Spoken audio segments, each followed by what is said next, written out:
Bonjour à tous, j'espère que vous allez bien. Alors, comment savoir qu'on a en face de nous un bon avocat, un avocat honnête? Il y a trois choses qu'on regarde souvent, que je peux regarder lorsque je consulte un avocat. Je vais d'abord l'écouter, c'est-à-dire je vais lui demander les chances que j'ai dans mon dossier, par rapport à mon dossier, le pourcentage de chances. S'il me dit que c'est 100%, je vais m'inquiéter.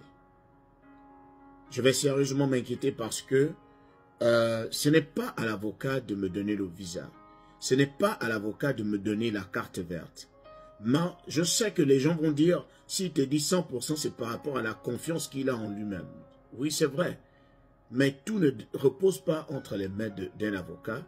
Tout repose entre les mains d'un avocat, entre les mains du client et entre les mains de l'immigration. C'est l'immigration qui décide. L'immigration est changeante. Parce qu'il peut arriver que même le cas que vous négligez soit compliqué par rapport à une petite information. Et parfois, lorsqu'un client vient voir un avocat, parfois le client se retient. Il retient certaines informations qui vont lui être fatales le jour de l'interview. Peut-être que l'avocat, lui, n'est pas au courant. L'avocat t'a posé des questions, il t'a demandé de t'ouvrir à lui. Toi, tu as retenu certaines informations parce que tu ne voulais pas que l'avocat te juge. Tu ne voulais pas que l'avocat, par exemple, refuse ton dossier. Si l'avocat te pose la question de savoir si tu as déjà menti à un agent d'immigration, tu dis non.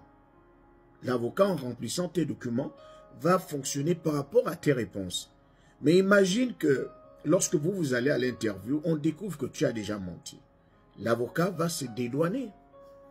Parce qu'il sait, il a préparé ton dossier par rapport à ce qui sortait de ta bouche. Donc, dans ce genre de situation, un bon avocat va te dire, il y a beaucoup plus de chances que tu obtiennes gain de cause. On va se battre pour obtenir gain de cause. On va se battre pour que tu obtiennes ta carte verte. On va tout faire. Je vais me battre à tes côtés. Parce que tout ne dépend pas de lui.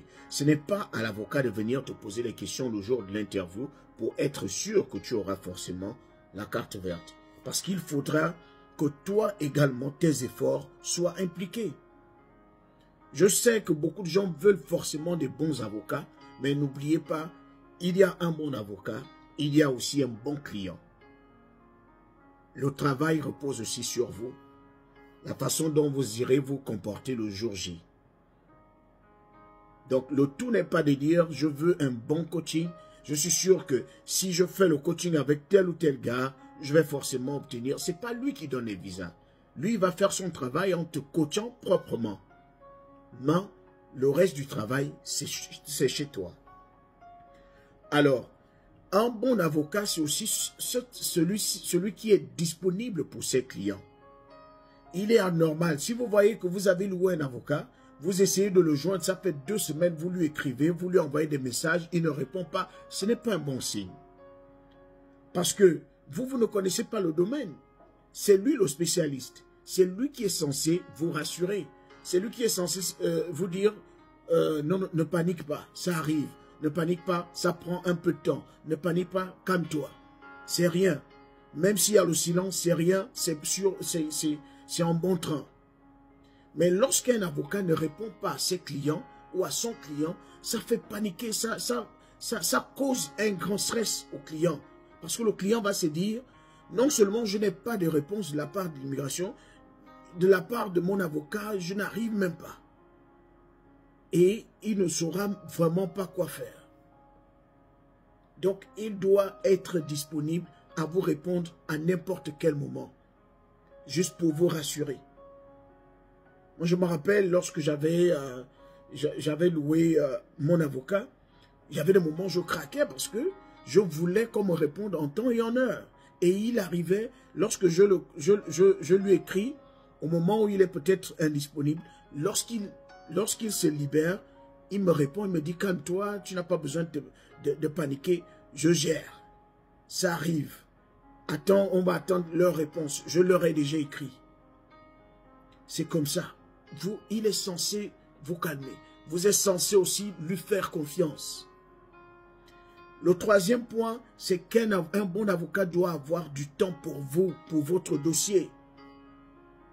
Parce qu'il arrive souvent que l'avocat soit saturé, qu'il ait beaucoup de dossiers entre ses mains et il n'arrive plus à accorder du temps à tous les dossiers. Sinon, accorder le même temps à ton dossier. Il va se concentrer sur les dossiers qui sont peut-être un peu plus juteux, qui lui apportent beaucoup plus de crédibilité ou bien beaucoup plus de finances. Ou encore, c'est-à-dire, il prend votre dossier, il se concentre sur les dossiers les plus importants, il prend votre dossier, il donne un paralégal. C'est-à-dire, les paralégaux sont sont en quelque sorte des petites secrétaires qui sont autour des avocats. Donc, lorsque tu as envie de le joindre, tu passes par le paralégal. Lorsque tu as envie de corriger quelque chose, il donne à son paralégal pour gérer avec toi. Mais à des moments, on a envie de parler à l'avocat lui-même. Parce qu'on se dit, c'est lui le meilleur spécialiste. Les paralégaux connaissent, mais l'avocat connaît plus que les paralégaux. Donc, c'est un peu cela. Toujours choisir un avocat qui est disponible. Quelqu'un de disponible, c'est quelqu'un qui arrive à vous rassurer, qui arrive à apaiser votre cœur. Parce que passer par l'immigration, c'est un processus très stressant. Et on a besoin de quelqu'un de mature pour nous calmer, pour nous guider.